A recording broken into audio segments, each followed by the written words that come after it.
Putin's gamble ratcheting up the war in Ukraine and sounding the alarm on anti-black racism. I'm Mercedes Stevenson. Welcome to the West Block. Russia holds sham referendums and mobilizes the reserves to fight for the first time since the Second World War. Is the war entering a new and dangerous phase? I'll ask Canada's ambassador to Ukraine. And a multi-billion-dollar class action lawsuit to fight anti-black racism in the federal public service.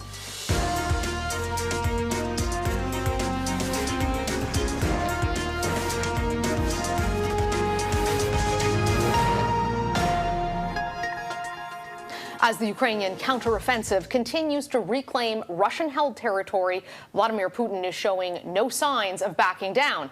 In fact, there are concerns the conflict might escalate after Putin demanded snap referendums in 4 occupied areas of Ukraine and has announced he's mobilizing up to 300,000 Russian reservists to bolster his faltering war efforts.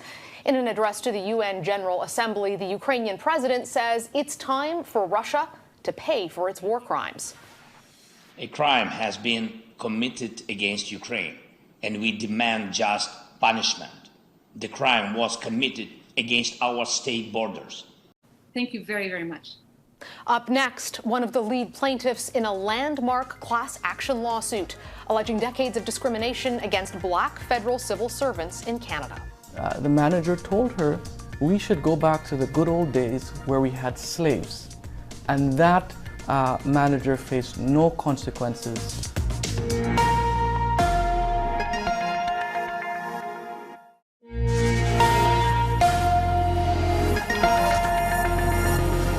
A group of black civil servants says the federal government is resorting to stall tactics to deny them their day in court, nearly 2 years after they sounded the alarm on anti-black racism in the public service. More than 1,500 black federal employees have joined the proposed class action lawsuit, taking aim at what they describe as the government's wrongful failure to hire and promote black employees in the public service. The lawsuit alleges decades of discrimination. Thank you for having me.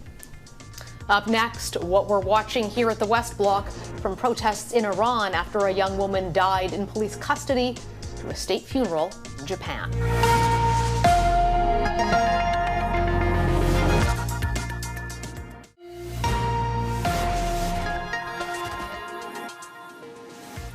More than a dozen people have been killed in nationwide protests rocking Iran, in what's proving to be the biggest challenge to that country's regime in years. The protests were sparked by the death of a 22-year-old Monday, right here on the West Block.